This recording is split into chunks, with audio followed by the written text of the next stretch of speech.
So here we have the pattern I've just described as seen from galaxy A. In this reference frame, A is stationary, and the other galaxies have the Hubble flow. Now, in order to ask the question, what does B witness, we need to apply a boost to go from A's frame to B's frame. What this amounts to is to take a vector and subtract out, add the negative of B's velocity to every other velocity. So here we are, adding now blue. We've applied a boost which gets us from A's frame to B's frame. You notice how B now has the green arrow plus the blue arrow, locks it back down. So the sum of those is 0. B is now stationary in this field. Of course, to find the resultant vector, all we need to do is that was A's frame, we boost to B, that's going to be the resultant. Why don't we fill it in red? I think you're going to begin to see what's going to happen. Let's remove the construction vectors. Oh my gosh. It's the same for B. It's a Hubble flow for B. And this is, I encourage you over dinner tonight to use the back of your envelope to do this using vector algebra. It's a 2-line job, okay? And you can show that the Hubble law is seen by galaxy B as well. This is actually a lovely example of a deep principle in cosmology called the cosmological principle, which is that there is no preferred location. There is no center unique to the universe. There's no edge. Everybody sees the same thing. This is an example of the cosmological principle. So let me just articulate what we infer from the Hubble flow. Every galaxy witnesses the same cosmic expansion. There's no central location, or stated in a parallel manner, everywhere is central. Everywhere is central, or nowhere is central. Secondly, let's now imagine what was happening in the past. We run the clock backwards. Because a galaxy twice as far away is moving twice as fast, then when we run the clock backwards, everything was together at the same time. Galaxies that are further are moving faster, so run everything backwards, they're on top. So everything's on top of galaxy A at the same time, and at the same B. So that is the moment of the Big Bang. That's when the expansion began, when everything was together. And the third very important conclusion from this is, as you run the clock backwards, the universe was denser in the past. Everything was closer together. It will be emptier in the future. And so the universe is changing. It is an evolving place. It's not an obvious fact about reality or the universe, but it turns out the universe does indeed change. Usually astronomers use the term evolve, but of course we don't mean Darwinian evolution, development is a better word. I just don't want to conflate those terms. In our field, we do say the universe is evolving, but we just mean it's changing. So, that immediately raised the question, what was the young universe like when everything was together? Do we have access to the young universe? Now, if I ask that question of something here on Earth, like what was this city like 1,000 years ago, 2,000 years ago, you would have to begin in a forensic manner. You would have to look for evidence here. You couldn't just get in a time machine and go back. But of course, and again, with this audience, forgive me for telling you things you already know, we can indeed verify what the young universe was like because we have our own time machines. And they're called telescopes. So here's the Hubble Space Telescope. It isn't a time machine in the sense that H.G. Wells's time machine actually took you back in time, but it does witness history by looking far away. And so this is how you unpack that. Here's the Hubble telescope. It's pointing in this direction, and it just looks very far away. And light from anything that's in here, light of course goes off in all directions, but some of it comes in this direction, and it arrives in the telescope. You end up with an image which has both nearby galaxies and extremely distant ones. And here's of course the most important fact about this. The distances are so great, it takes light a significant amount of time to get from the object to us. For example, right here, this might be 3 billion years transit time. So when the light arrives, we see this galaxy, not today, but as it was when the light set out. That's what we're seeing. And that was 3 billion years ago. Fine, 3 billion years is 3 billion years. But we can see galaxies further. 8 billion, 9 billion, 10 billion, 12 billion light years away. Now, in the, I haven't said this, but I'm assuming you know it. The total time span is roughly 14 billion years since the Big Bang. 13.7, I think. And so, if you look back 13 billion years, that is almost the full age of the universe. In other words, I am able to put on here the galaxies are infants, children, adolescents, adults. They're all there in that photograph. As long as you know the distance to them, you can reconstruct the history of the growth of galaxies, just as you could if you had photographs of a cohort of infants, a cohort of first graders, a cohort of 10-year-olds, a cohort of 20-year-olds, and so on. Just you would be able to say, oh, okay, so people grow. And then you can do analysis. You can do that. And it's been done. And this, of course, is the very famous Hubble Ultra Deep Field. A huge amount of Hubble time was spent on it, so let me briefly mention then. So this is a quarter of the Hubble Deep Field. It's in reality, it's a very small piece of the sky.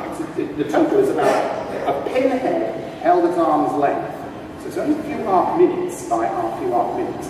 In that, there's 10,000 galaxies.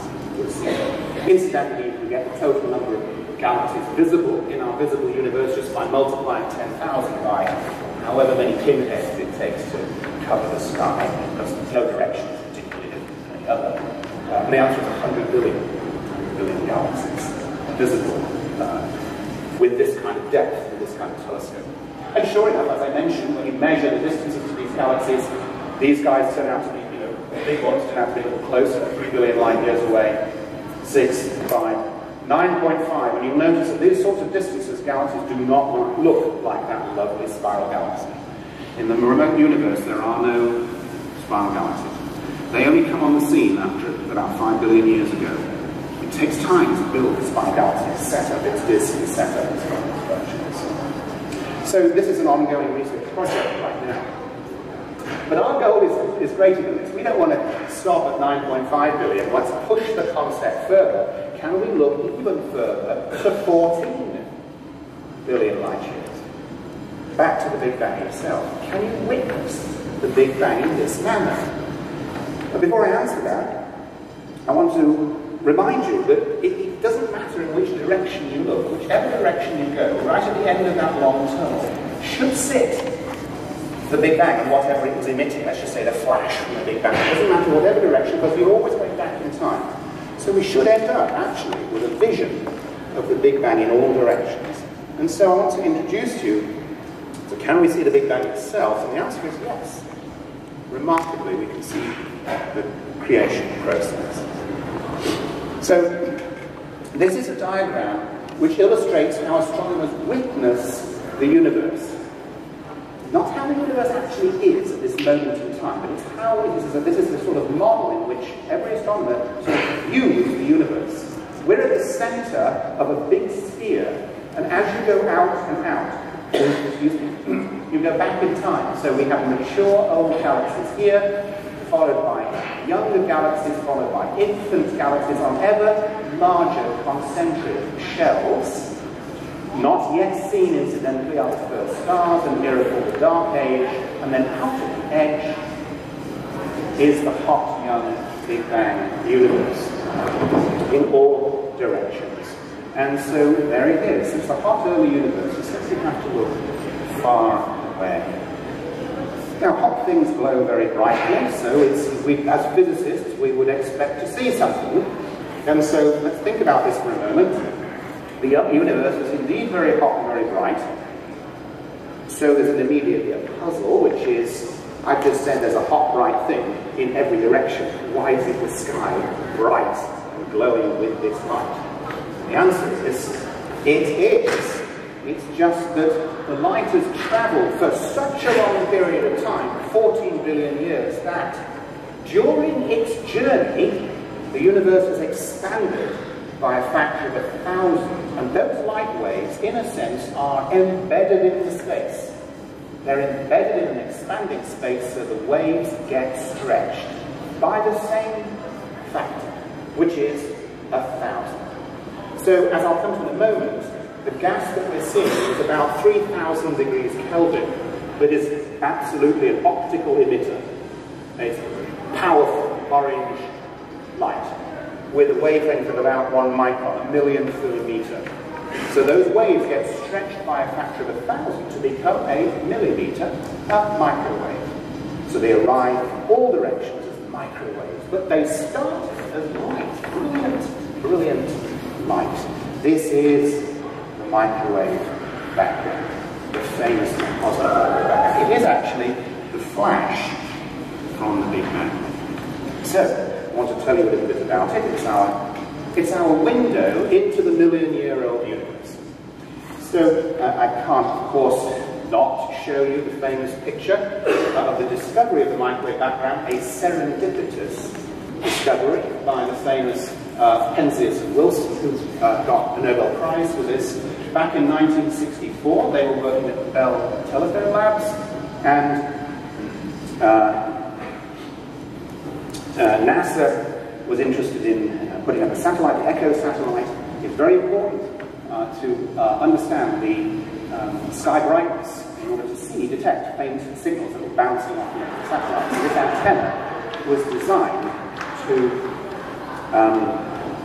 detect those microwaves, but of course they needed to understand the background sources, and their telescope, famous, gave them too much signal. They could calculate the brightness of the sky. That amounted to 35% of their signal. The instrument is never completely noise-free. It added another 10%. That left 55% of the signal, not a little amount. 55% of the signal was unaccounted for.